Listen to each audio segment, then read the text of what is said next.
everybody, welcome back. I'm joined by Broxah after Fnatic's smash of a victory over Giants. Now, Broxah, you brought the Kindred over from Korea, bringing it out here in the EU LCS. Tell me a little bit about this champion, why it's so strong. Well, I think Kindred can be really strong in some scenarios. I think it's like a really situational champion. Like in some scenarios like this one, it just felt like the right moment to pick it. It has a pretty decent matchup into Trundle. They had a Vladimir, they had Ornn, so they have so much engage and damage over time, like the Vladimir ult, for example. So Kindred as a champion with her ult and her kit is just so good against this. So this felt like the right moment for me to actually pull it off, and it worked pretty well. It's nice to see you guys innovating a little bit too. Now, it had been a little bit of a mixed week since the rough loss to G2. Where do you feel like Fnatic as a team is at right now in conjunction with all the rest of the teams in the EU LCS? I feel like it's so hard to say for us right now. I think generally we're in a pretty good spot. Obviously, G2 caught us off guard quite heavily yesterday, and they really smashed us. But I think for the most part we're in a good spot, and I definitely think we are at the top right now, like one of the best teams. But yeah, like we still have things to work on, and I think it also still shows a little bit that we started practice a little later than all the other teams, because they started while we were at MSI, and then we had late holiday. But I think once we get into the middle of the season, we'll be back at the top again. Absolutely. Now you have Rift Rivals coming up next week. Of all the teams you're facing off against in NA, who are you most excited to play against? I'm really excited to play Team Liquid again. I think the games against Team Liquid at MSI were really hype. And I'm sure that the guys who were also playing for Immortals would love to get some revenge after first kicking them out at Worlds and then MSI. So it's going to be fun to play Liquid. Oh, I'm looking forward to seeing that one. Thank you for joining me, Broxah. Congrats on your win. Thanks. All right, let's send it back over to Sjokz and crew. Great stuff from Broxah. Always love hearing from him. Unfortunately for him, he's not player of the game. That is Caps with 76% of the votes on Zoe. Yeah, it was more of what we expect from Fnatic after that kind of blip on the radar versus G2. This is how we like to see them play. Yeah, I mean, it's just another Cap special, I guess.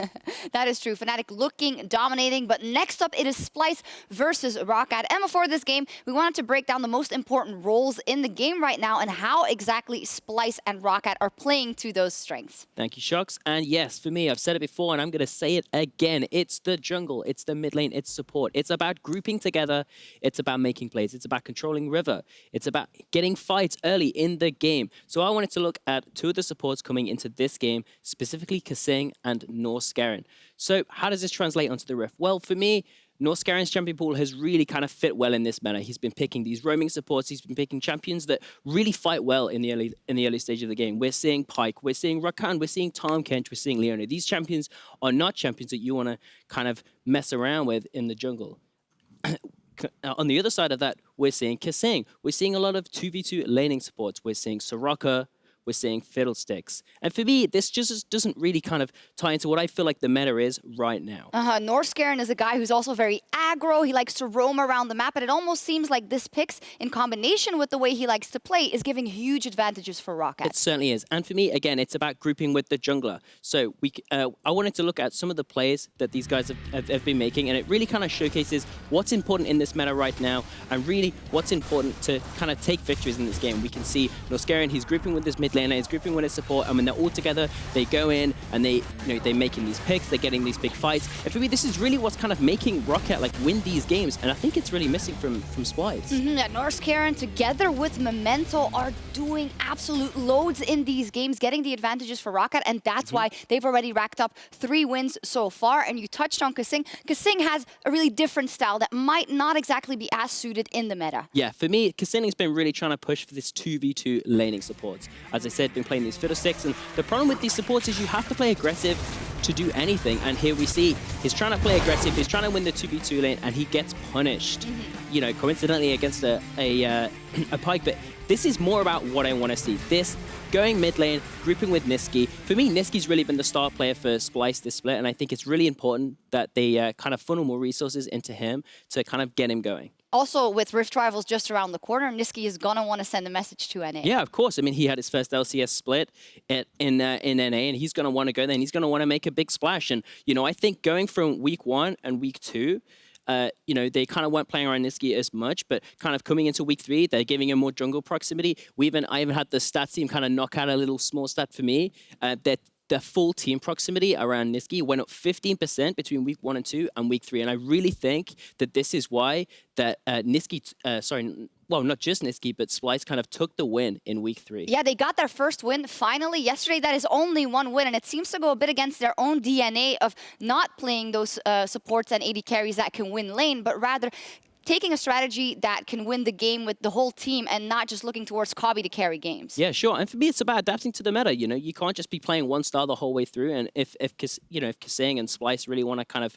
make a splash in the second half of this split and kind of really push through to get that 6th playoff spot, for me, it's really got to come from kaSing. He's got to step up. We're looking at kaSing and Nisqy, and for Roccat, we are giving praise to Norskeren and Memento. And honestly, Roccat looked like the favorite in this game. I really think they've adapted well to this meta. I really think that the 3v3 kind of mid-jungle support combo has really kind of played to their strengths and allows Norskeren to really kind of make big plays. Super important battle in the race for playoffs. And last time these two teams met back in spring, we saw not 1, but 3 Baron steals from the junglers. Let's take another look. Seems to be that Roccat actually has to give out Nash because Splyce can easily rush it down now. They're not in position to contest. They're not, but they're going to teleport over the wall! Memento does it! He steals the Baron from Splyce! Let's see what happens with this Baron. Xerxe's got Smite available. On Kobbe. He's completely zoned out of the team fight now. There's been 1 Smite steal already. Xerxe's thinking about going in. Chrono Shift is available. He's inside the pit. 1900, 1200, 800. The steal is on, and Sjokz gets out.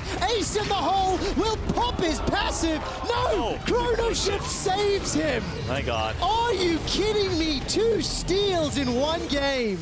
Now Roccat has to pull the trigger and start the Nash. 2 steals on 2 Barons. Will it be a 3rd in the same game? Sjokz in the pit. He does it. Are you kidding me? Splyce steal the Baron, and they're looking to run down Roccat. Peter Dunn is not phased, is not worried, and he knew. Absolutely love Baron steals. Like, highlight moment in any competitive League of Legends games. 3 in a single game is crazy. You know, amazing brief stint as a caster highlighted there. Lovely. I love it. You can tell he's a pro player because he's like, he's gonna get in the pit. He's in the pit. He like loses it. Oh my God. Yeah, no, those are always the best to watch, but also at the same time, it's like, man, they left open the 50-50. I mean, yeah, for me as a play-by-play, it's great. But every time this happens with backstage with analysts, on stage with codcasters, it's like, that's crazy. Backstage is like, how can you let this happen? How can it happen 3 times in a game, let alone? Well, it is Splyce versus Roccat. We are getting closer. Moments ago, we heard Jarge and Sjokz talk a lot about the importance of jungle, bot, and mid lane together. And we're going to see if these teams' drafts kind of support that, how they look. Maybe kaSing is going to mix up that champion pool. It's been a weakness that people have kind of held against him for a long time in terms of always trying to play one style. For me, coming into this draft, my eyes are just on Memento. This man, in the words of Perks, has been hard smurfing here in the LCS with picks like the Camille, the Trundle, you all remember from their game against Vitality. He's just been popping off and carrying his team in these matches. Absolutely. We want to see that same early game proactivity on the opposite side for Splyce, however, as we enter the bans. Nocturne, Vladimir, and Aurelia all going to be taken off the board. I love the Vladimir ban because whenever it's open, Roccat take it. 3 games for Prophet in the top lane, 1 game for HeaQ in the bottom lane. And now you have to see a little bit of a shift here because Roccat have typically put Prophet on this champion so he can have a huge impact in the late game team fights. And Rockat's games have gone later than any other team so far this split. Yeah, important to look at them. We talk about Giants as the late game king, but it's Roccat giving them a run for their money, actually taking first longest game time. And now that Talia's banned out, the Swain as well. But Vladimir still feels like the biggest story here in terms of takeaways. Now the last chance for Roccat to respond before Splyce get their chance at first pick. My eyes sort of go to Dr. Mundo here. Where does he fall in the draft? Been talked about as one of, if not the best top laner in the moment, and certainly a very strong blind pickable option for either of these 2 players. Well, Trundle will get banned away, something that would love to steal stats from a Dr. Mundo. Maybe this frees up Splyce to pick it. Although, huge top lane pool currently available. Maybe they want to save a last pick for Odoamne. He's not looking super cheery, but he's going to get the Aatrox, so you know that has to make him feel happy. No dog champs today. Get something he can win lane on. And Camille for Memento, of course. The early game playmaking champion. I love this combination of Camille plus Zoe. It's one we see so often because they can lock down one member and absolutely blow them up. The control from the mid lane and the jungle duo is pivotal in this match. And I like this response. Hey, you want to lock us in a little prison there, Camille? We'll come right back in. Galio comes out, and so much engage already coming in on both sides. CC so much fun to watch in these team fights. And I also remember Nisqy playing quite a bit of Galio in the past when he was much more about facilitating and setting up his teammates for success. So there's going to be a lot more emphasis on Odoamne and Kobbe to be stepping up in this match, even though it's been Nisqy all the way so far this split. And interestingly, Shen is going to be the response. So some global pressure here to balance out the semi-global pressure that Galio brings to the table. We'll find out where the Shen wants to go, if it'll be the top lane, if it'll be the support position. Nothing revealed quite yet, but both teams with a very different take. You know, Camille, Zoe, Shen feels like picks. On the opposite side, we've got a lot of teamfight potential. And a very strong top laner for Odoamne up there, even against the Shen. Once this guy gets to 1-2 items, finishes off that Ginsu's Rage Blade, can absolutely start tearing through teams. But now, I immediately see this Rakan ban. I'm wondering, what is Norskeren gonna play? Because him on Playmakers is a completely different story to Norskeren on Tahm Kench, and Rakan's definitely been one of those big ones for him. Take it away. Pike is still up and available. Roccat taking their time on the second ban. They have the luxury of last pick, so they're going to get a little bit more flexibility in this draft, especially crucial on patch 8.11 and forward, as we are now on 8.12. Will be the Tahm Kench ban. And a lot of pinching down onto the support pool here. Have to wonder. kaSing also, you know, looking for usually a very specific type of champion. You heard about the Soraka and the Fiddlesticks earlier. See who's actually going to be more limited. And there's still the option, of course, to put Shen down in that supportive position and let Prophet play something that can stack up 1 versus 1 against the Aatrox. If they do that, then both top laners will have the global support of a Galio on Splyce's side and, of course, the Shen on the side of Roccat, if these teams want to play around their top laners, which is certainly a possibility, I feel. Interesting, the Zig's going to get banned away. Now looking to give HeaQ that free bot priority that he does love to have so much. What's the option going to be? Support pool has been contested. Some of the bot laners taken off the board as well. Are we just going to see a Pike here locked in for Norskeren? Or Roccat going to take a bit more time? As the Shen would be forced into the top lane if support gets locked in. All right, so Lucian Shen, not a bad lane in the bot side. A lot of all-in threat from that Shen if he is able to land a sleep, but still options over on the side of Roccat. They can feel out what Splyce are going to lock in for their 2 versus 2. There's been criticism against kaSing's champion pool. Is he going to play something that looks to dominate the lane like the Fiddlesticks? In that case, punish him. But if he goes for something along the lines of an Alistar, it's going to be much more difficult for Roccat. kaSing on the all-in support. This is a champion that can roam. This is a champion that can dominate if it gets an advantage. How are they going to round this out? What's the last pick going to be? See, this is the worst part about kaSing, is that he's always just going to hover the Zillion, and I respect him for it, but it means we never have any idea what's coming until like 2 seconds left. Yeah, this is an interesting team comp, though, from Splyce, because they've got so many melee champions, a thing we've been seeing way more frequently across the different regions. I feel like an AD carry would round out this comp very, very well, because front-to-back team fights with this very, very powerful front line has got to be a good look for Splyce. Ezreal coming in, not the traditional hyper carry you usually expect in the hands of Kobbe, but still a very good champion, and a little bit of safety there, just to make sure that he doesn't go down to the Camille, to the Zoe, to the aggressive Lucian we expect to see in the early game. 7 seconds left. Focus is the story for Norskeren here, and it's gonna get locked in. Another Kindred. I mean, you look at all the tanks on this lineup, it does look like a pretty solid option. So the one switch around we didn't expect necessarily was the Camille in the top lane for Prophet. He hasn't played it so far this split. There is potential to work around him in the early game. Again, these top laners are going to be facing off head-to-head with support from their teams. I can't, downplay or upplay enough how important this matchup is in the top lane. And if you're Prophet, you got to be uncomfortable because that Dark Flight comes in from Aatrox. There's a Sejuani there to start stacking up that passive, lock you up, freeze you, take you down. A little bit nerve-wracking, but predictions have been heavily in the favor of Roccat. So how is Splyce going to win this game? Splyce, they're going to play around Odoamne in the top lane very early on. Of course, Xerxe on the Sejuani. There's a lot of built-in synergy there with the melee auto attacks from allies letting you get that stun off more quickly. If they shut down this Camille early on, they can just dominate the entire map off of Odoamne's pressure. See if that's going to be the case. Both coaches walking off stage, both compositions now locked in. Roccat without some of the scaling picks that they've found success on. A little bit different this time around. HeaQ, Norskeren, a little bit more early dominance that they could potentially look for. And top lane, as you said, name of the game. Odoamne versus Prophet. And Xerxe, where's he going to be? Because that's the biggest question mark for me, Ender. This is a man who's had up and down performances. This is a man who has been the best jungler in EU at times, and also easily bottom 5 just a few weeks later. And last split, he was the best. first pro team here in the EU LCS. The start of the split has not looked good for Xerxe, has not looked good for the rest of Splyce, but they got their first win of the split yesterday. They're going to try to carry that momentum with another win here to take them into Rift Rivals next week. It's time, folks. Splyce versus Roccat.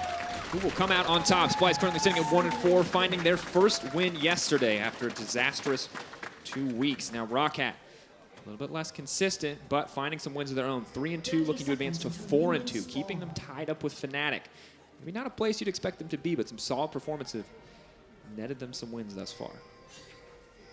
And I just love it. It's the second game in a row we get to see the Kindred, this time in the hands of Memento, the madman in the jungle for Roccat. Has had so many astounding early game performances, and this is another matchup where we see Kindred against a heavy frontline team, against a heavy tank team, where she can build the Blood Razor and have such a big impact in not only the early game, but the late game team fights. Seen a lot of level 1s here. Xerxe going to take a little bit of damage there as Wolf chomps down, just a warning shot. But we'll give basic information on where the junglers are going to go. Everyone knows the top lane is the focus. Hilariously enough, both junglers now moving to the bot side, so it looks like they can path back to the top side. Find out who can get the first gank off if we'll just see the full-on 2v2 on the top side. Misfits earlier today blew the game wide open with one of those. See if Roccat can do the same. And of course, river control with a Kindred in the game, even more important at the start of the match so that she can go ahead and secure herself the Scuttle Crab. But interestingly enough, it's not Memento starting on a red buff and running immediately into either side of the river to start that up. No. He's going for much more of a heavier style Klee here, starting on the bottom side of the map and then waiting till he sees where his mark is going to spawn before he makes that attack. Taking a little bit of time, playing a little bit more patiently, may make it a little bit more difficult to contest. We'll see exactly how this jungle matchup plays out. A bit of vision will reveal the Scuttle Crab. That RNG. Wrong side, buddy. Not going to work out. Xerxe now going to move up, try to take one for himself. Looks like he knows he has the time now to stop at the blue buff. So this is a good start for Xerxe overall. Unfortunate for Memento. Would have loved to have that first stack. And while it's definitely not end of the world, it's not that great for him either. And this also sets up Xerxe for a play early on the top side, because right now Prophet is shoving out his lane. Roccat should expect Xerxe to be on this area of the map as well, but Xerxe is actually going to be going for his wolves. He's not on to that Scuttle Crab just yet. He's taking a much more slow approach, which I'm personally not a big fan of here. That's one of the big criticisms left against Xerxe is he just hasn't been super active in the early game, specifically with Odoamne. Now that changed yesterday. They went for those early aggressive top lane tower dives. They used the Aatrox passive to reset the tower aggro, made some beautiful plays. Today's a bit of a different story, and Prophet doing a good job to keep forcing. Nisqy, though, trying to get down a little bit more vision about the Scuttle Crab. Keep in mind, Xerxe has not gotten one yet. It would suck to not be able to split 1-for-1 here on the first spawn. And here's the thing. Xerxe is relatively low in the jungle, but Memento just assumes that it's already been taken. This is actually very, very funny, because if Memento walked into the river right now, he 100% bullies Xerxe out of the area. Both top lane and mid lane are pushing waves in favor of Roccat. Xerxe's slow start is not actually punished by the Roccat jungler. Not going to hurt much at all. Krugs are going to get picked up by Memento. That will be nice for him to have. Engage on the top side for Odoamne. Sets up the passive there. Not going to push for anything more, though. Plays safe. Doesn't know 100% where the Kindred is. And a good call indeed, because Memento is waiting in the brush. Could look for a play, but that's going to open up Xerxe to head to the bottom side if they do spot him out here. There are a lot of ranged minions on the side of Splyce. It looked for a second like Prophet was going to let this wave shove on in, but Odoamne giving a lot of respect to the fact that Memento is very likely on this side of the map at this point in the game, because he knows he started on the bot side and doesn't have any camps in that area. But Norskeren, this man, when he's roaming, has been so impressive, and of course not going to be looking for a play, but the deep vision is very important. Setting up that deep vision, helping mid lane out a little bit for Blanc as well. It's a good look. Now we look at Splyce, look at their victory yesterday, and one guy who's been standing out for a long time, ever since spring playoffs, in fact, has been Nisqy. He looks good, and you can see the damage percentage, you can see the kill participation. That's great, but now he's on Galio. It's a little bit of a different role for this guy, and I'm curious to see how Splyce utilize one of their primary carries. But this is a role that Nisqy was used to playing in the spring split, and I think it's important to make that distinction, because when you have a player like Nisqy that for so long was a facilitator for his team, played picks like the Galio and set them up for success, he was never in the position where he was getting all these resources and trying to carry out the game. As bot lane gets a little bit heated. Taunt does come out, kaSing now taking a lot of damage. Norskeren moving right back in. HeaQ using the Lucian damage pretty well there. Shadow Dash can stop a little bit of the aggression there. Now coming in, that is a sleepy Galio, maybe not quite what he wanted, but Nisqy is just going to flash immediately out. Xerxe is here. Don't want to push any further. Kindred not going to get the third auto, so Nisqy will be fine for now. Xerxe there just to make sure that they can't push in anymore. We'll get the wave pressure in the end, but not a whole lot else. This top lane trading continues to get really aggressive. Prophet could just block the passive right here, but isn't going to push for anything else, and slowly starting to fade if he does not hit a champion. Opportunity for him to go in with the hookshot wall dive, but Xerxe on the way top now, ready for a potential all-in. Prophet has been pushing this entire laning phase so far. Now is the moment where Xerxe has the opportunity to make the play, but it is still very difficult to lock down a Camille unless she goes in with the hookshot. Odoamne trying to bait. There you go. Can he kill Odoamne? The flash is coming out, buying a little bit of time. Prophet trying not to burn his summoners. Leaping back to safety. Prophet just wants to make it out here. Challenging smite does go down. Prophet now flashing to safety. One more auto attack. The stun is going to come in. They may just take him down right here. The passive is now up for Odoamne. Not going to get procced, and Prophet makes it out, but you have to wonder if he could have gotten more there. I mean, him getting out is such a big win for him, too, because he got such a good trade against Odoamne right before that play went down. Odo couldn't go in immediately. Prophet had enough time for that hookshot to come back off a cooldown and ultimately survive. Solid start thus far. Wave will get pushed in. TP already used, so he's going to lose a little bit of CS here. Odoamne approaching a level advantage at this stage. We'll see if it evens out. Memento going to grab a mark on the bottom side of the map. First one of the game for him. Not quite the same as Broxah with the 4 marks in 7 minutes, but a little bit more standard for what we expect.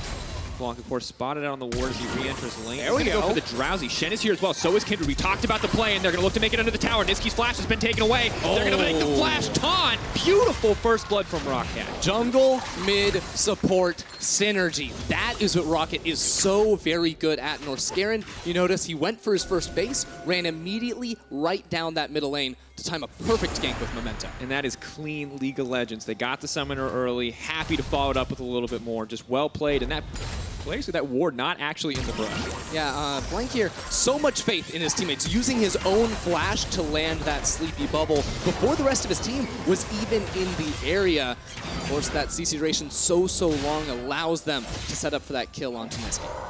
And a few minutes ago, we saw that graphic from Blanc. This is his first professional game with Zoe, so you have to imagine he's feeling pretty good when he's got a jungler and a support there to back him up, to set him up for success. You see the CS differential in the mid lane. He's already got the Lost Chapter. And if you're Blanc, you're feeling pretty cozy here in this mid lane, because if you can kill a Galio, a tankier champion by far, then, well, the Ezreal, champions like the Aatrox may be a little bit easier to take down. Yeah, the only thing he would have to be concerned about now is the fact that he did use his flash during that play, but of course still has the cleanse to deal with a potential level 6 gank from Xerxe, the jungler that has only made that one play towards the top end of the map, but now that there's a lot of summoners blown on the side of Roccat, he has options to try and make that first one work out. Now, I know we're really eager to see Xerxe make more early game plays, but slowing down the game, less aggressive games, not finding early avenues, who actually scales better here, Ender? Who would actually be able to take it to the late game and come out ahead? I really like Splyce, mainly because of the fact that their front line is so powerful. Their front-to-back team fight is very good. There's just a lot of carries on the side of Roccat. There's not that same level of team fight. Kindred blocks a lot of weaknesses with her ultimate when you don't run heavy tanks, but was spotted. Xerxe on the way up. Roccat need to pull the trigger on the play, but they do not know the Memento has been spotted. Small error means he has been caught out. He's going to go. Blood will immediately used. He is going to resurrect right there, but in comes Xerxe. The ultimate going to go right out onto Prophet. Memento wants to grab one back. Hasn't thrown down the ultimate for himself. A little bit late. He could have saved the teammate. That's not at all what he wanted. TP comes in. Bye-bye to Memento. Clean play from Splyce. Absolutely fantastic from them. They have the priority. They have teleports from their bottom laners. That was Kobbe that got involved in the top lane of all people. Of course, Roccat will be able to trade for some damage on the bottom lane turret, but this is what we want to see out of Splyce, that proactive early game playmaking. Just good patience. Odoamne baiting in, knowing that he had the revive passive to bring him back. Now pressuring out on the top lane tower, and if you're Splyce, you have to be happy with that exchange. It doesn't balance out the gold entirely. It's a damn good start. The laning phase just going so well for Roccat. That's why it's still even. And for Prophet, he gets caught underneath the turret just a little bit. I think Memento slow on the ultimate. He was trying to get Odoamne chunked out before, but the lockdown going down onto his partner in crime, they didn't have enough to knock down the Aatrox. Yeah, a little bit grim there, but of course, looks like he was most likely caught in the Dance of Arrows animation. Pretty long one, so could not get the ulti down until completed. A little bit unfortunate there, but not the end of the world. Gold dead even. No towers have dropped for either side quite yet. Now we have to see if Roccat can get the game back under their control, or if after that play, Splyce are going to start to dictate the pace of this game. Maybe what Roccat want to do, continue to play around this middle lane. Blanc is doing very well for himself, both in CS and with that kill they got over Nisqy in the mid. But bottom lane too is looking very good. HeaQ has been able to edge out a very large advantage as far as CS is concerned. And this Lucian, once he starts working on that Blade of the Ruined King, it's definitely a force to be reckoned with. Absolutely, and we talked about it with the Devour enchantment for Memento, also similar with the Blade of the Ruined King. It'd be really nice to have the sustain, as well as the ability to shred through these champions. Prophet playing it safe, though, is going to back out. You can see he knows now that he doesn't have the same priority. Blanc still trying to poke on a Nisqy, not quite as easy as it once was, now that Catalyst comes through. Across the board, the game slows down at least a little bit. Drake will come down, but it's not the Ocean Drake we saw last game. It's not as nice in the early game. Will help some of these roaming champions, but definitely not the Mountain or the Infernal they would be hoping for. But right now, Splyce, Nisqy was considering a move into the top lane, really playing into that style that Splyce, we wanted out of them in champs, like get Prophet behind, put Odoamne in a position to carry out the game. Whereas Roccat, they're really focused around this mid lane. We want to get more here, but difficult against the Galio. A little bit early on that smite. And those are the little things. Prophet, though, you can see he's committed to the laning phase. The double Doran's coming out. Odoamne, not quite as much, but shield and the sword, or the shield and the blade, rather, will help him a decent amount. Of course, jungle items have started to come through. Devour, we just mentioned moments ago, is going to be important for Memento, especially when you see that Cinder Hulk on the opposite side. Yeah, the max HP shred damage there on the Blood Razor, very, very powerful against any tank in general. And when you're against 4, it's even that much better. All these players that are building a bunch of HP as opposed to resistances benefits a lot, but he's only at 2 hunt stacks at the moment. Yeah, definitely not quite where you want to be, but of course not an incredibly bloody game, so a little bit harder to snowball here, reliant almost exclusively on those jungle camps. And you see the pings going down. Not going to start the cheeky Rift Trail, only 12 minutes in. May just go for the play on the top side of the map. For now, just going to clear vision. They know he's going. kaSing, though, moving his way into the mid lane. This is something that we wanted to see. It's going to be the knock-up. The chain CC. Blanc is now going to cleanse and flash out. Prophet moving in on the top side, though. They're trying to make a play in the meantime. Shen ulti is coming in. Odoamne is not going to be able to get the passive reset. They are going to take him down. Kill for Roccat. TP going in, but it is going to get canceled. Remaining members of Roccat are just below them, but it looks like they're going to back off. And just a single kill for Roccat. It was a large price for Blanc to pay there. Both of his summoner spells, but the rest of Roccat were ready to pounce in the top lane. And now it's a little bit upside down. Roccat are trying to get this turret, but the rest of Splyce do not want to hand it over so easy. And they have to be ready to commit for the dive if they want to get anything more. Sleepy Alistar, Norskeren walking in, tanking the tower aggro, denying it from the minions for now, but just 50% of the health there taken down. Roccat really wanted that tower, could not get it, but they will have the 1K gold lead. Still, though, the advantage goes over in their favor. Going to lose some minions in the mid lane as Nisqy shoves this out, but small price to pay for that kill in the top lane and the chunk on the turret damage. I wonder how soon it is until Memento tries to solo away that Rift Trail. That's something the Kindred most definitely can do for herself, and could be a good tool for Roccat to try and snowball this game a little bit harder. Definitely a good option. And when we look at Roccat as a team, this is the team that, like, for the first time in a long time has kept their talent, but we'll hold that thought. Prophet, you said it yourself, burning all those sums just to make this play happen. Yep, and again, right before this play happened, Roccat saw everything thrown into the mid lane onto Blanc. So weren't at much risk when they went in for that play. As I was saying before, though, Roccat, historically have lost players between splits. They've always had to make swaps, and this is one of the first times where they've really kept their talent. And the talent has been growing. We have to credit them for that. They've always been this team. Vedia's always liked to describe them as a team with clearly good macro sense, but all the pieces never quite came together. And for a team that's 3-2 right now, that's contesting for 4th place, their development looks really good. And Splyce, a team that's been struggling, kind of struggling to keep up a little bit in some of these plays. It's good, too, because you can say positive things about all their players. Memento and Norskeren, they're the ones making the proactive plays early on, snowballing the game to buy time for Prophet and HeaQ to then come online as those late-game teamfight geniuses. Blanc, though, the one being potentially caught out by Splyce. Memento is there, going to go out, going to come right back in. Memento wants to get in the middle of this, wants to use the ultimate, is going to use it to buy Blanc a little bit of time. Invulnerable for now. Xerxe could be in trouble. Memento does a lot of damage, but I don't know if he's got enough here. Odoamne going in for the kill. Memento is going to make it over the wall. They have used the Galio. Odo's going to chase it down, though. That's 2 in the end for Splyce.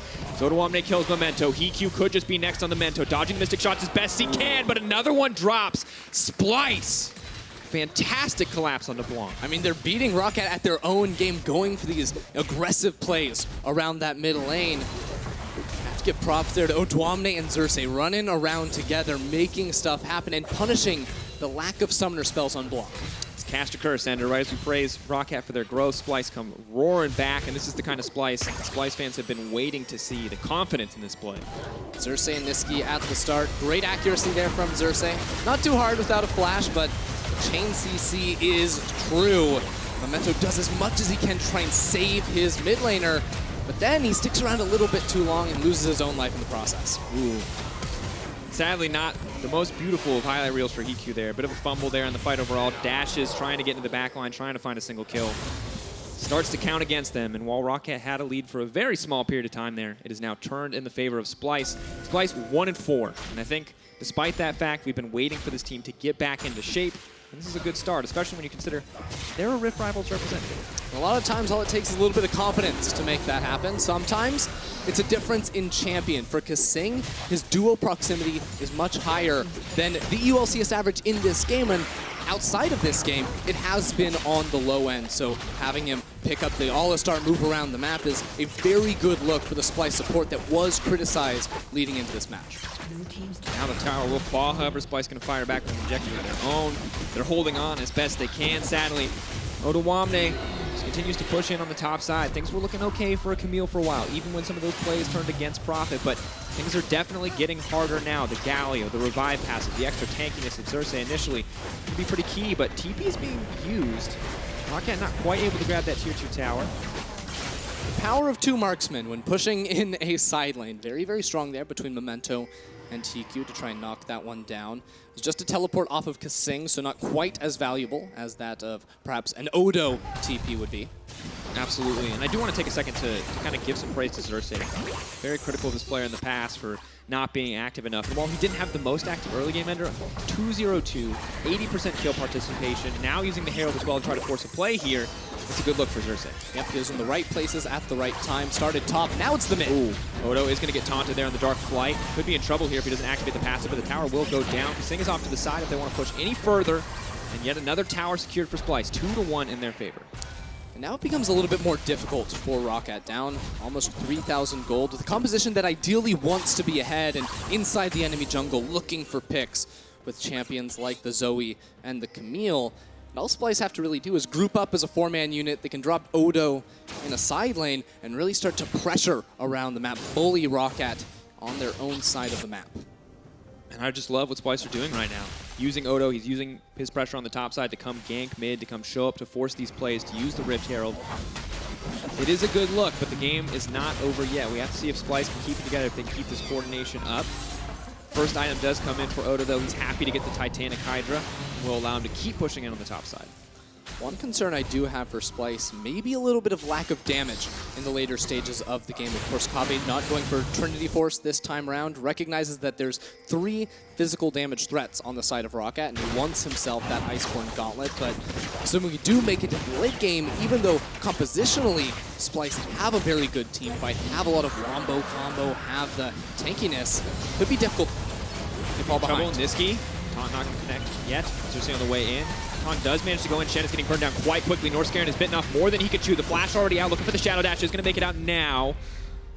Any other follow-up? Norskeren running for his life. The flash forward. Challenging Smite as well. Norskeren just a little bit longer on that Shadow Dash. He's trying to make it out to safety. He's going to get it. Double Cloud Drake, folks. We don't care about him until moments like this. And now it is saving his butt. Norskeren makes it out. My God. That's the Lehen special, the crazy Shen escapes that we saw over in the LCK. Does look like Roccat is going to be losing this turret down bottom side, but Norskeren getting away by Chin Chin Chin. Looks like it's going to be 3 towers to 3, or rather, yeah, 3 towers to 3. Of course, important to note that that bottom tier 2 did fall down there. It does work out mostly. Ooh. It's not last game. It's not last game. We know, audience. We saw the flashbacks. You were ready. You saw the Zyra in your eyes just dying in front of you. Not this time. Memento now going to move in. The TP being used to save the minion. They're going to break yet another tower. I really love this from Roccat. Coming back, getting a little bit more control here. Baron spawning just around the corner. While they might not be able to take it quite yet, there's a marked scuttle.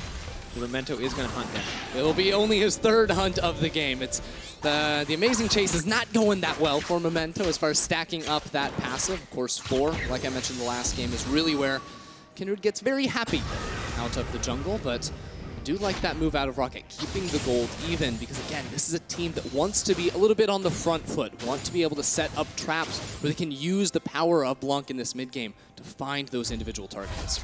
And one thing you got to say is that it's clear that Roccat are ready for the front-to-back team fighting of Splyce. They're ready for all these tanks, because you can see 2 Black Cleavers in process for HeaQ and Memento. They are both ready to shred through that tank lineup.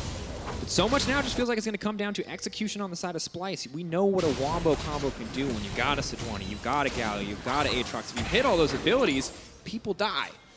But if you mess it up, you are definitely going to get popped by a Zoe, a Lucian, a Camille, a Kindred. It's right.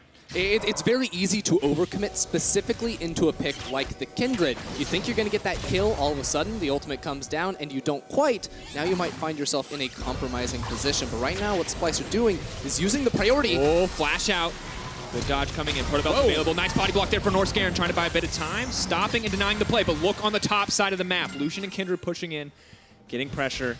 Taking a breath, though. They don't want to push for anything else. They don't want to take any risks here. They're just happy with that exchange. Flash is traded between both mid laners. You have to assume that benefits the side of Splyce. The taunt flash from Nisqy isn't quite going to be there, but Blanc is a very vulnerable target. Prophet now moving in on the bottom side. He is there. The reset is available for Odoamne, though. It's going to buy them so much time. Galio's on the way now, too. Norskeren has given up his life. Hook shot, wall dive.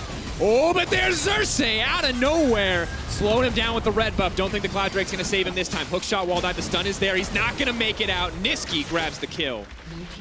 Roccat do trade a turret on the top side of the map, though. Still, this is very impressive because it feels like a lot of these plays that Splyce are making are off the back of their 4 teleport setup. Of course, TP on Odoamne, Nisqy, Kobbe, kaSing, all these members are getting involved in these plays. While Roccat are trading for turrets, it's not necessarily the greatest of objectives. If they can get a Baron, that's where it really means a lot, but Splyce for now are going to be quite comfortable making these types of plays. And you can see in the heads of Roccat what they want to do here. Use the Shen and the Camille together. They just...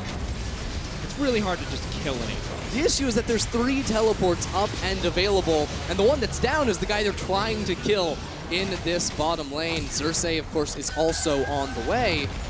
Just a little bit over-ambitious with only 2 members of Roccat able to commit to that fight. Yeah, not able to make it out that time. Blanc, though, doing a good job for his first game on Zoe. 0-1-1, not the most impressive scoreline, but has been landing a lot of these paddle stars, poking out a lot of members of the Splyce lineup. And a good look thus far, but of course checking in. Kobbe, we talked about this team needing more damage.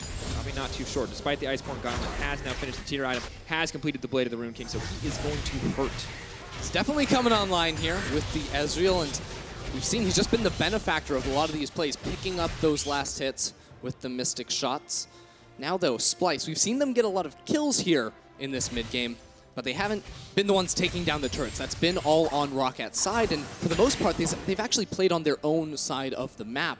Now is when I'd like to see them get a little bit more deep vision around the upcoming Cloud Drake, perhaps, or even more importantly, this Baron buff, so they can turn things on Rockat's head, so they can be the ones looking for the picks with the Sejuani. And now we get to answer 2 questions with this game. How well can Splyce execute? How coordinated can they be as a team? Can they continue to get these wins? Can they move themselves up to 2-4? And Roccat moving into the late game, potentially, without a late game composition. How will they fare? No Vladimir this time around, no Aurelia to just instantly clean up those team fights. It's going to be a very different game for the Roccat lineup. It's very difficult to execute these team fights. I think especially for a champion like a Zoe who wants to be able to snipe out Kobbe in the back line. Well, there's going to be 4 giant tanks trying to block out those paddle stars. A lot more responsibility is going to be on Memento, a player that usually takes a backseat later on in the game to let other members on the team do more damage. Now he himself is on the Kindred, skills very well into the late game with the max HP damage on Bloodrazor. He'll have to step a little bit up more. And to be fair, Memento, that's a player that's used to pressure. We've been putting pressure on him for a long time. We've been saying this is the guy to watch in the early game. This is the guy who makes things happen for the side of Roccat. And now it is not just the early game. After the early game did not go beautifully in the favor of Roccat, it's also the late game. Memento really has to show up, and Kindred, not a pick we've seen from him in this season thus far, and the first one just coming out from Broxah, so interesting to see what exactly he does with it. All right, so a moment ago we spoke about Kobbe hitting his 3-item spike. He just picked himself up his 2nd tier, so really all-inning on that late game damage. But Odoamne, I want to talk about because he just got his 2nd item. The Ginsu's Rage Blade is such an important pickup for an Aatrox. Now is when he should be tearing Prophet apart in the side lane, where he should be very, very powerful. I want to see how Splyce are able to utilize that, because for now it's just been about pushing and getting rotation, but maybe they can play around him and pick off Prophet for a 3rd time around this game. And at this point, Roccat are running out of towers to trade. You can see they've gotten 2 tier 2s, 1 tier 2 left standing in the mid lane.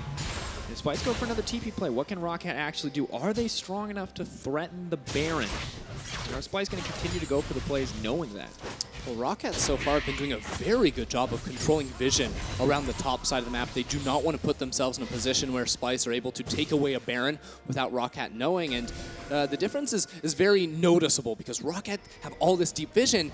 If we switch over to the side of Splyce, it doesn't feel like they have that same intrusive knowledge of where Roccat are going to be on their own side of the map.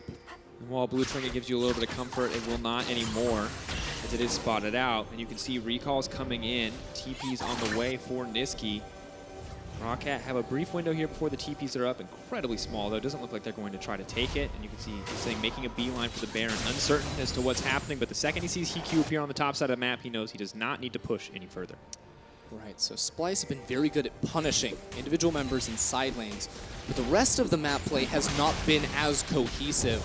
I think kaSing did have some good plays around the mid as well, but now they're using true shot barrages to scout out a Baron when they should be the ones having priority in this match. Sure, you can make a case for they just, want to let Kobbe scale up. They want Odo to get a 3rd item under his belt, but I want to see more proactive play out of them because this is, a metagame that revolves around that ability to make those early plays happen. And the question is, are Splyce going to feel comfortable in the late game?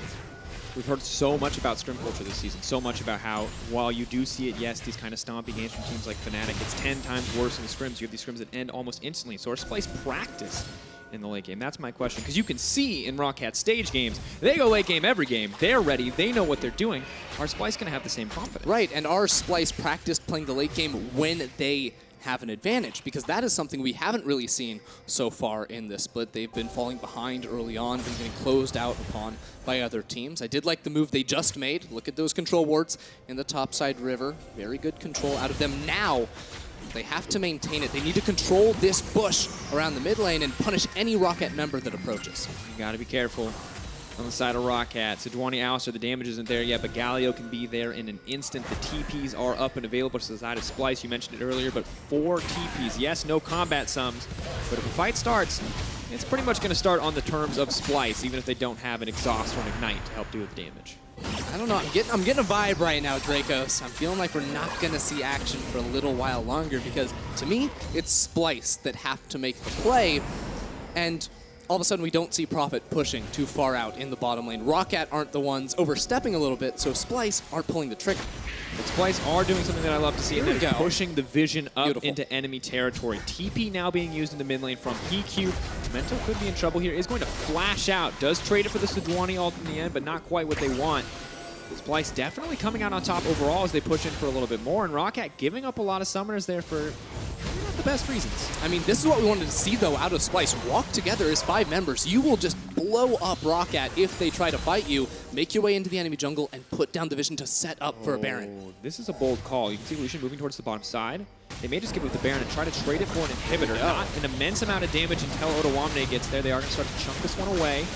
Norskeren throwing some vision down over the wall. Memento is here. This was all about Baron steals. Last time we saw these teams go head-to-head. What is it going to be this time? Well, Prophet's still going in the bottom lane. They have to all in. Flash out. Going to look for a little bit more. Ooh, the Wombo coming through. Prophet is pushing on the bottom side. Roccat are absolutely outplaying Splyce right now. They baited him in. They made him believe it. They made him think they had a chance. But is the inhibitor dropping on the bottom side? Splyce have to be putting their hands on their faces and wondering what went wrong, because the tier 2 is going to follow as well. And I like the setup from Splyce. They wanted to bait the teleport out of Prophet, but it never worked. He gets the inhibitor, and now I wonder, can Roccat now make their way over towards that Baron buff? Super minions are going to start to spawn. They do not get it. There's the pings. That's a teleport. Buy a little bit more time. They want to burn it down. They're forced onto the bottom side of the map. They're split up. The TPs are there, but there is no vision. Splyce are going to try for this. 2 members coming in. 3 members All or nothing. 3K and dropping the Baron is down. Splyce, are they going to go for the fight anyway? They're looking. The vision is there, though. Roccat know what's happening. kaSing manages to get the chip in. HCC! That's the wombo. Oh my god, Memento dies before he can use the ult. That is disaster for Roccat. Norskeren running for his life, looking for the 4-second back on the top side from Blanc. It is not going to happen. They're going to take him down. He's going to dodge what he can, but goodbye, baby. That is all she wrote. Splyce firing back. They give up the Baron.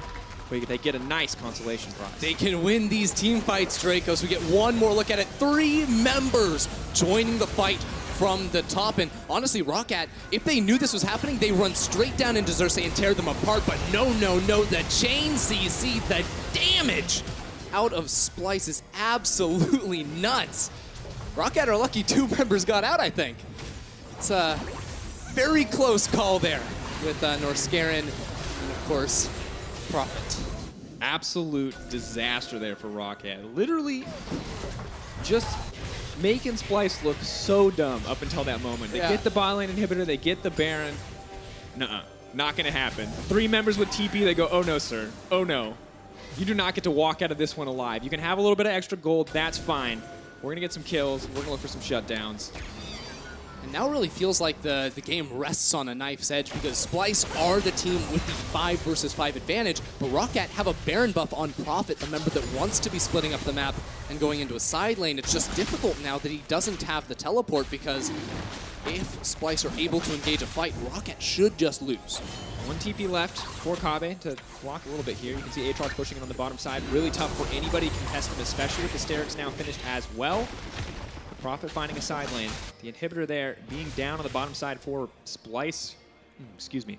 Not going to count for that much. Prophet's just going top again, Drakos. This is a rinse and repeat strategy from Roccat, but this time there's 5 members of Splyce headed back to the base. That's a good call from Splyce overall. We can definitely say that. Prophet has to be careful. Of course, machine procs there are going to be real nice. Shred through that tower, but it's not going to stick around long enough. We'll stick around actually to power up the cannon creep. 4 members remaining on the middle lane here for Roccat. Roccat are holding on to 2 Baron buffs at the moment, so in theory, they can siege 2 lanes at the same time with the Baron. The issue is they have almost no response to the all-in from Splyce. If any single member gets on Roccat from the side, they're just going to die. They have no disengage. No Janna, no Gragas, no other options. Blanc going to use the cleanse. There's no flashes available. QSS used as well. So look across the board. This is going to be difficult. If the Wombo lands, people will die. But you got to respect Prophet. Rinse and repeat. This is one-track mind. I love it. It's all about the top lane. It goes back to what I was saying, that the stakes we sort of set. This is the kind of difference that I did not expect to see in this matchup. Roccat, you can very tangibly see macro, macro, macro, macro. That is 8 towers to 3. Splyce, murder. 10 kills to 2. Like, they are all about killing these dudes to get advantages, and the gold just about dead even. And I don't know, a moment ago I was convinced, Ender, that this team fighting comp would just run away with it, that they'd land a few of these shotgun-style moments and it'd work out, but Prophet can just not be stopped, man. He is an immortal split pusher. Right now Roccat are playing so carefully. It's a very good performance out of them, but again, one mistake means they instantly lose the game, it feels like. Actually executing this team comp is so hard. It's almost near impossible because they cannot allow Splyce to find that engagement, and once those teleports get back up for Splyce, that's when they're just going to TP the second Roccat show themselves in the mid lane. The good news is some flashes are coming back for Roccat, so they will have their get out of jail free cards. Although it's difficult when the enemy can match flash for flash as we get closer, so not really going to be much of a summoner advantage. And the TPs, as you mentioned earlier, are truly terrifying. Baron power play minus 454 gold. But they got an inhibitor. They got an inhibitor tower. That is so important because the way you win this game as Roccat is all through manipulating the waves and controlling these lanes. Prophet has to be able to freely walk up and hit turrets and pull multiple members of Splyce away from a potential objective. That's going to be the Elder and the Baron spawning up next that Roccat have to employ that way. And honestly, if you're these teams, you're just on edge. Wondering what's going to happen next. Prophet is split pushing, yes, but if at any moment multiple members show up, if he gets caught, this whole thing falls apart. You can see Splyce just barrel down the mid lane now, getting control for themselves. They know Elder Drake, Baron, those are going to be the big moments that define the game, but for now, cautious little bit of pushing, waiting, buying time for those summoners to come back up. And the big difference here from Splyce is that Odoamne has been matching Prophet. Whichever lane Prophet goes into, he's going to be there to clear away the waves, because when Prophet was bot lane and getting that inhibitor, when he was pushing top lane, Odo was trying to group with the rest of Splyce and force engagements. If Odo just matches 1 versus 1 with the Titanic Hydra, he can easily clear away these minions. That really limits the options that Roccat have. And I love this. These are exactly the kind of League of Legends games that I love, because it's as you mentioned earlier, the nice edge. Waiting. A single play will decide this game. A single fumble from Splyce, giving up some major cooldowns, losing 1 or 2 members. The base is going to get blown open. That's 2 exposed inhibitors. Baron, 1 minute and 20 seconds away. You have to wonder, Roccat, they got the last one, but are they going to take the risk ever again to group up against this Splyce composition? I honestly do not think that you can if you're Roccat. Memento, hero steal would be the best case scenario for them. With the Kindred, you can do a very good job of that. You can use your ultimate to actually keep Baron alive and beta smite out of your opponent. Still a very difficult thing to pull off, but they will continue to send Prophet into a side lane, because that's where they can have the most impact on this game. Splyce, I just want them to not make the same mistakes. Leave Odo bot lane. You know he has the teleport. You can clear away these minion waves and be A-okay. And that's when you play for the Baron. And also, the double tier Ezreal is stacked, so there is a ton of damage on the side of Splyce. If he is ever given the opportunity to hit that backline, he will cut through everyone on that team. And he's got the tank line to protect him, so Odo should be comfortable isolating himself. Nisqy, though, still spending a little bit of time on the bottom side of the map. Ooh, have to back up their Norskeren. Xerxe now moving forward, though.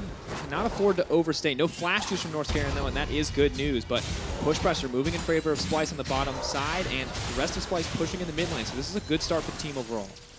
I want to say Kobbe, of course, can be doing so much damage, but HeaQ has the tools to shred the front line. The Blade of the Ruined King, the Black Cleaver, and now the Essence Reaver as well, to be skirting all the way around these edges of the fight. And usually, Lucian's weakness is that he's so low range for these late game team fights. That's when he really struggles. But against 4 melee champions, he's going to have a much easier time hitting targets.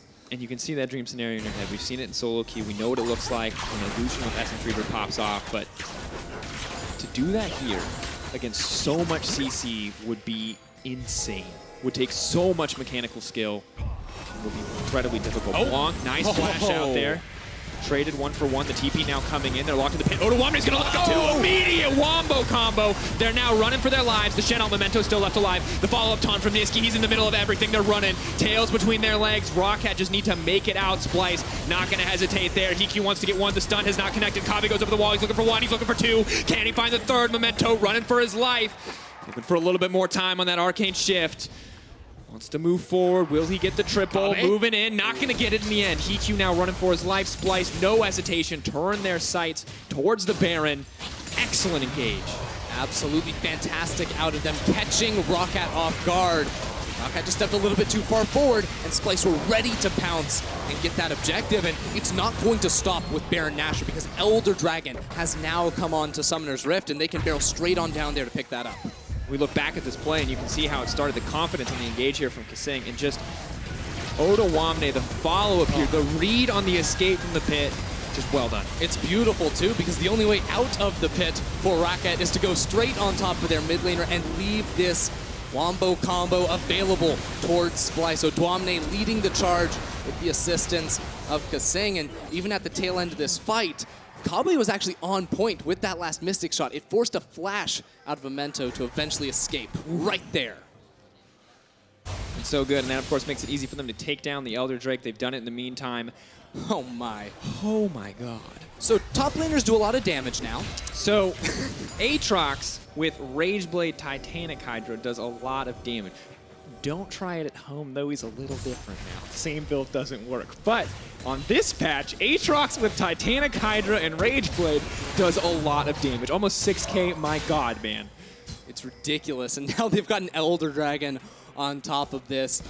No flashes on the side of Splyce, so finding the engagements maybe going to be a little bit more difficult, but when Blanc doesn't have a flash, doesn't have a cleanse, this target, this Zoe, is so vulnerable for them to find that engagement. Odoamne with the ulti available as well, so this is just going to get from bad to worse on the side of Roccat. It's looking pretty grim. It's not out of the question that they can come back right now, but a 5K gold lead Inhibitors are all but set to fall. And really not a ton of wave clear here on this lineup to stop them from pushing in. Kobbe doing a lot to break down this tower. Where are Roccat going to put their sights? If Roccat are going to come back, it is HeaQ or Memento outplaying Splyce in these fights. They cannot afford to fall down because that's the tank killing ability on this team. Those two marksmen, and we know marksmen are so powerful in the late game. Now that we're here, they have to be able to execute upon that, but it might just not happen because they don't have the tools to engage fights, it doesn't feel, against this Baron-empowered Siege. And it's difficult. An inhibitor's been broken. One was broken for Splyce earlier, though, so it is not the end of the world quite yet, but it feels like this might just be a game where Splyce get to go for the simple and clean closeout. 1 minute left on the Baron. Maybe they can break one more as the map starts to split up. kaSing with, well, a lot of cannon minions. That would be 3. So just breaking the top side. Odoamne, they're still looking for the play here onto Odo. Reset's going to start to come in. Darkfly takes him over the wall. They really want to chase this kill down. He is now going for the Resurrect. Is he going to be asleep when he wakes up? That's the question. Shut down in the end, but the rest of the team is pushing on the top side. Oh, that Ezreal out. Kobbe, you mad genius! He got all 4! That is the dirtiest shit I have seen in years. Absolutely shutting them down. Beautiful ulti. Gonna break an inhibitor. I think they could have ended the game, but so well played from Kobbe. That was nasty. Oh my, look at all those cannon minions to Splyce. They have Odoamne sacrifice his life in the bottom lane, but that's some hashtag worth, baby, because they have 2 inhibitors now. Good God. Just let that sink in. It's like flashbacks into like Xiao Zhao, like trimming waves. I was like, oh. That reminds me of that Prey Ashe era Worlds 2016. You remember why this champion is always either played in every game or non-playable? Ezreal's just so good. Okay, so I would have been fine if this was just a replay of that Ezreal ultimate, but Roccat did do a lot of good things, I think, to try and get this pick, because when you're put in this position, well, they're going to lose that top lane inhibitor most likely anyways because of the amount of super minions, cannon minions that Splyce had. Let's just follow it. Yeah. Just that crisp. Oh, yeah. Ooh, that's nice. Ooh, and then that late locket of the Iron Solari. That was unfortunate. Ooh. The shield, maybe it would have blocked those recalls if it was a little earlier. This is just a good look for Splyce right now. The confidence there. This is the same kind of playmaking we saw from Roccat early in the game where Splyce would collapse and they would get a tower back in return. Splyce are now showing us the same thing. They're starting to level up in front of our eyes, Ender. And if you're ready for Rift Rivals, this is what you want to see from Splyce, is the confidence in the playmaking, responding elsewhere on the map, cross-mapping the enemy team. It's a good look. You want to see Xerxe from Spring Split. Now looking like Xerxe in Summer Split. Much, much better. And I think this big spike at the end there is coming off of that Baron plus Elder Dragon power play where they took those 2 inhibitors. Now just trying to put the finishing touches on this victory with 5 members grouping up towards the bottom lane. Keep getting a little bit of chunk there. A little bit of sustain there as well. Meanwhile, Odoamne is pushing in the mid lane. The passive won't be available for a little bit longer. That's going to be important that he can't get the reset. And Memento just trying to poke, but they just do not do enough damage right now. And Aatrox looks like he may be enough of a damage threat just to bring this one home. If they're going to fight, they need to fight soon. Ulti does go wide. That is a good start for the Roccat lineup. Odoamne is going to go in. Norskeren, though, leaping forward. Odoamne gone in the middle of everybody, but he is going to get taken down. Memento! The resurrection. Memento wants to get a little bit more, but he cannot get anything. Odoamne has resurrected. That is a sleepy Nisqy, but they're going right into the middle of it. HeaQ trying to get a little bit more damage down. Wants to get more for the team. Nisqy has gone golden. kaSing with the beautiful pull. They can't get it. Yes, they can. Norskeren is alive. The team now retreating. A chaotic fight. A double drops for Kobbe, but it's Splyce who went out in the end. And it's only Blanc left to defend here from Roccat. Splyce, they're going to pick up their 2nd win in the EU LCS. Beautiful performance thus far from Splyce. Week 1 and week 2 were grim. Everything stood against them, but here in week 3, they're standing and they're getting counted. Blanc not going to make it up. Go right back. That's the ace for Kobbe. Splyce coming out on top. The 2-0 week before Rift Rivals, changing everything we expected out of them after the first 2 weeks of play. They go for the long haul, 6 item carries with Kobbe, but so many of the members we wanted to see step up came ready for the challenge today. Absolutely the case, and I like what we saw. It wasn't the early game activity as much from Xerxe, but he was there in the mid game once they got out of the laning phase, moving around the map. Odoamne playing like an absolute demon on this Aatrox. Things didn't go 100% perfect for him early on, but it looked good. It did look good. team fighting from Splyce with this composition was so much fun to watch. In that last fight, it felt like every single person on their team had a knock-up, and every single time HeaQ or one of the carries on the side of Roccat were gonna step forward and pop off, no. In comes kaSing with the headbutt pull. In comes Odoamne with the dark flight, and they just shut Roccat down. Absolutely did. Solid performance across the board. Roccat still showing us a lot, but we can see some of the weaknesses, some of the cracks. They needed perfect execution to make this composition work in the late game, and it's really hard, as it turns out, to stop all that CC from landing, to stop all those wombo combos, because even if you survive as long as you want to with that Kindred ultimate, the Alistar headbutt pull was going to be up again pretty quick. Yeah, they can still knock you out of that thing, and with Shen being the only true frontline on the side of Roccat, it was very difficult to kite out of those fights. I think that Prophet, doing as much as he did in this game, was certainly admirable. He got an inhibitor, got another turret on top of that, kiting these guys on Splyce's side across the map. Just in the end, you can't do that to win a game. The team fights will come, and that's when Splyce are going to beat you. And Splyce made one misstep where they let Prophet get away with a lot of that, where they put Odoamne with the team when they maybe didn't need to, and then after that, shorted up, adapted, changed what they were doing, made sure that they weren't overcommitting in those instances. And let's take a look one more time at that final fight in Rockat's base. It was so chaotic. Yeah, just, again, look at what Splyce's tanks do to deal with the damage dealers on Roccat at the start, just waiting for the siege, waiting for the next minion wave to come on up. It's all going to get started off in just one moment. HeaQ gets chunked out, and as this minion wave comes on in, that's when Splyce are going to be ready to pounce. Of course, it's Odoamne, I believe, that finds it first onto Memento. After the Glacial Prison goes wide, he goes right on in, and they find Memento at the start. One of the members Roccat needed to win gets knocked straight up into the air by Nisqy. Next, keep your eyes on HeaQ, because he's trying to kite around this fight, but as soon as he comes in, all of a sudden there's going to be a kaSing on his face. Look at that, the double knock-up on 2 carries. That is some pretty stuff out of Splyce's support. So good. I love it. The chain CC, the beautiful engages. Well, we want to know who you think deserves player of the game, so head over to @LO Esports on Twitter and vote. Your choices are Nisqy, Xerxe, and Odoamne. I don't want to influence too much, but Odoamne popped off that game. He drew so much pressure. It was pretty crazy, and all this. I mean, I would just give it to the team, because that's when they won, was as 5 members, but Twitter will let us know, I suppose. Let's keep it up, Splyce. Rift Rivals right around the corner. All right, well, G2 are currently undefeated, but the question is, will they play the funnel comp again versus the Unicorns of Love? We're going to find out when we return.